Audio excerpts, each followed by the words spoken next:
जहाँ से आपको तेल मिलता है, जहाँ से आपकी अर्थव्यवस्था चलती है, वहाँ पे आपने सारी चीज़ें उन देशों के साथ ख़राब कर ली है, अपने रिलेशनशिप्स ख़राब कर लिए।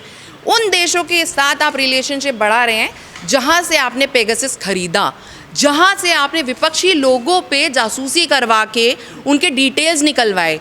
तो आज आप उस पोजीशन में जहाँ पे इजराइल आपको डोमिनेट कर रहा है, क्योंकि वो जैसे एप्स्टीन फाइल्स आई उसी तरीके से उनके पास भी कोई फाइल्स होंगे जो वो आपका चिट्टा खोल के रख देंगे कि कौन कौन से ऑपोजिशन के लीडर पे आपने वो पेगासस जो खरीदा था उससे जासूसी की थी। तो कहीं ना कहीं इनको अपना पोल खुलने का जो डर है वो एप्स्टीन फाइल्स के साथ साथ कहीं इजराइल फाइल्स भी कुछ ना आ जाए, तो वो डर की वजह से ये चुप बैठे हुए हैं। और ईरान के साथ जो रिलेशनशिप इन्होंने ख़राब किए हैं, अब ईरान ही नहीं, इसके बाद ये अपने देश के जो लोग हैं, जो जनता है, उनके साथ भी रिलेशनशिप ये ख़राब कर चुके हैं। कि सरकार जो कह रही है कि देश में एलपीजी की कोई किल्लत नहीं है, देश में जो सारी व्यवस्था है वो बहुत नॉर्मल है, जाके इनके जो अधिकारी हैं या फिर जो इनके मंत्री हैं जो बढ़ चढ़ के बोल रहे हैं देश में कि विपक्ष जो है अफवाहें फैला रहा है, ये जाकर झंडे वाले पे, जहाँ पे से हमारा सिलेंडर्स आते हैं, इस ज़िले में दिए जाते हैं, करोल बाग ज़िले में, जाके एक बार ही इनको लाइनें देखनी चाहिए। या फिर दिल्ली में, पूरे देश में कहीं पे भी जाके इनको लाइनें देखनी चाहिए, तब इनको पता चलेगा कि आज जो सिलेंडर हमें सरकार से मुहैया होता है, बाकायदा जो हमारा कनेक्शन होता है उसके थ्रू पर्ची जो होती है, हम उस पे पैसे दे के जो खरीद लेते थे वो मिलना मुश्किल हो चुका है। 25 दिन का इन्होंने क्राइटेरिया किया हुआ है। मेरे घर में खुद मेरी मम्मी ने सिलेंडर जो लास्ट रिसीव किया था वो जनवरी में किया था, आज हम अप्रैल में खड़े हुए हैं। सिलेंडर मिलना इतना मुश्किल हो गया है, उसके बाद सिलेंडर मिल नहीं पा रहा है। उसके साथ साथ जो बाहर से छोटे सिलेंडर भरवाए जाते हैं, आज उसकी जो कीमत है प्रति किलो की वो 500 रुपये किलो लोग भरवा रहे हैं। सरकार को ये बताना चाहिए कि जो एक ऑटो रिक्शा चला रहा है, जो साइकिल चला रहा है, अपने बच्चों को स्कूल छोड़ के आता है, आपने शिक्षा महंगी कर दी, आपने उसके साथ साथ जो उसके खाने बनाने के लिए जो गैस इस्तेमाल होती है आपने उस तक को इतना महंगा करवा दिया है।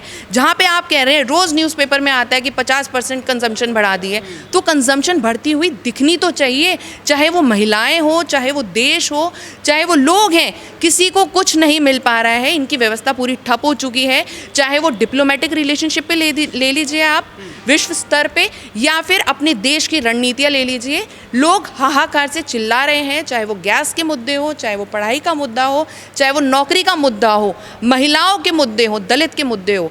आज हर वर्ग इनसे परेशान हो चुका है। लेकिन सरकार के कुछ लोग ये भी कह रहे हैं कि भाई देखिए, अंतर्राष्ट्रीय स्तर पर ये जो है पूरी व्यवस्था ख़राब हुई पड़ी है, इसमें सिर्फ भारत की कोई कमी थोड़ी है, ये तो जो पूरा इंटरनेशनल लेवल पर ये स्थिति है, सिचुएशन।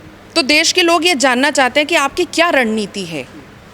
अगर आपको पता चल रहा है, देख रहे हैं, डिप्लोमेटिक रिलेशनशिप्स होते हैं किसी भी देश के साथ, दूसरे देशों के साथ, एक देश की सरकार डिप्लोमेटिक रिलेशनशिप्स मेंटेन करती है, क्या ये उसमें फेल होने के साथ साथ जो इनके अंदर की इकोनॉमी है, जो व्यवस्था है, ये उसमें भी फेल हो चुके हैं? इस पे इनके बयान क्यों नहीं आ रहे हैं? ये सिर्फ हवाला दे रहे हैं कि विश्व स्तर पे युद्ध चल रहा है, लोगों को धैर्य रखना चाहिए, लोगों को थोड़ा सा शांत बैठना चाहिए। शांत, यदि किसी को भूख लग रही है तो बच्चा भी, चाहे वो तभी पैदा हुआ हो, वो भी भूख से चिल्लाने लग जाता है। तो क्या उस बच्चे को दूध नहीं मिलेगा? एक माँ दूध कहाँ उबालेगी उस दूध पीते बच्चे के लिए, 6 महीने के बच्चे के लिए जो दूध के लिए चिल्ला रहा है? देश को अपनी रणनीतियों के बारे में, उसके फेलियर के बारे में आज देश में हर एक व्यक्ति को बताना चाहिए।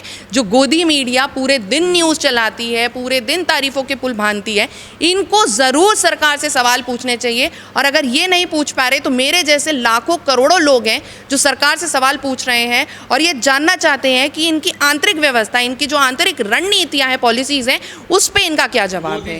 कह रहे हैं लोगों से, देश के लोगों से अपील कर रहे हैं कि भाई थोड़ा संयम रखिए। जैसे लॉकडाउन के समय जो है लोगों ने धैर्य रखा था, इसी तरह से जो है थोड़ा सा ये परीक्षा है। तो हम ये जानना चाहते हैं कि प्रधानमंत्री जी ने लॉकडाउन का हवाला देके लोगों से कहा है कि शांत रहिए। तो जब आप लॉकडाउन में आपको पता था कि इतनी अर्थव्यवस्था बिगड़ गई थी, लोगों में इतनी हाहाकार हो गई थी, तो आपने वो परिस्थिति फिर से इस देश में क्यों आने दी?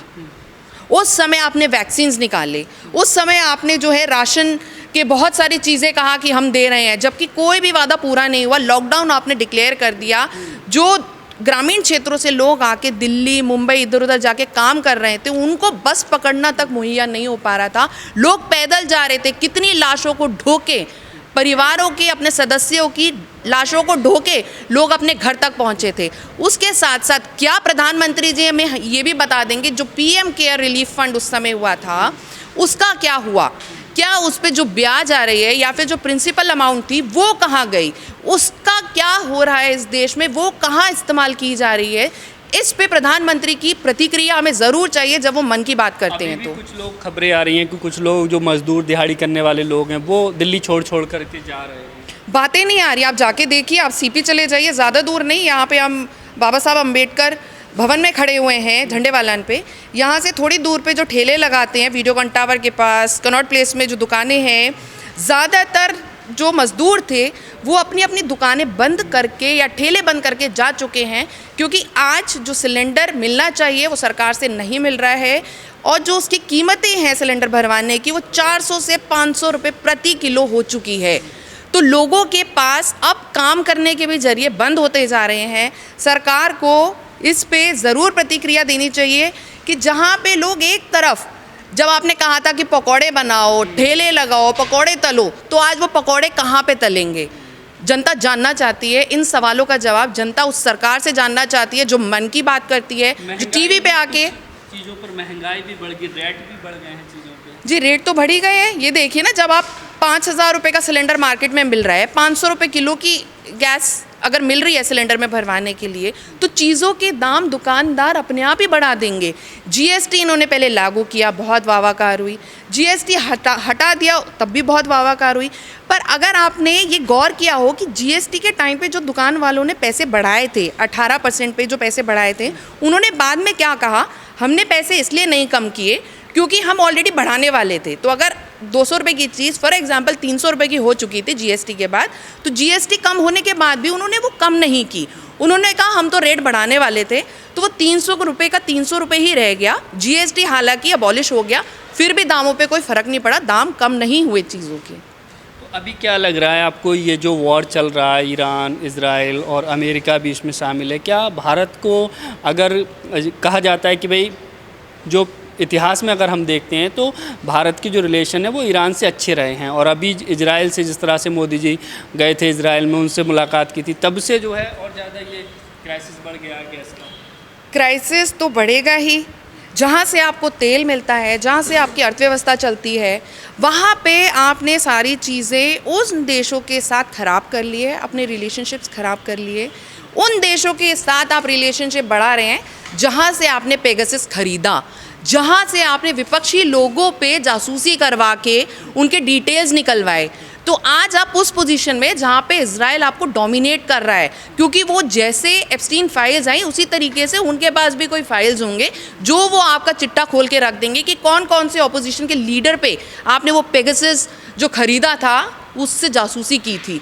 तो कहीं ना कहीं इनको अपना पोल खुलने का जो डर है वो एप्स्टीन फाइल्स के साथ साथ कहीं इजराइल फाइल्स भी कुछ ना आ जाए, तो वो डर की वजह से ये चुप बैठे हुए हैं। और ईरान के साथ जो रिलेशनशिप इन्होंने ख़राब किए हैं, अब ईरान ही नहीं, इसके बाद ये अपने देश के जो लोग हैं, जो जनता है, उनके साथ भी रिलेशनशिप ये ख़राब कर चुके हैं।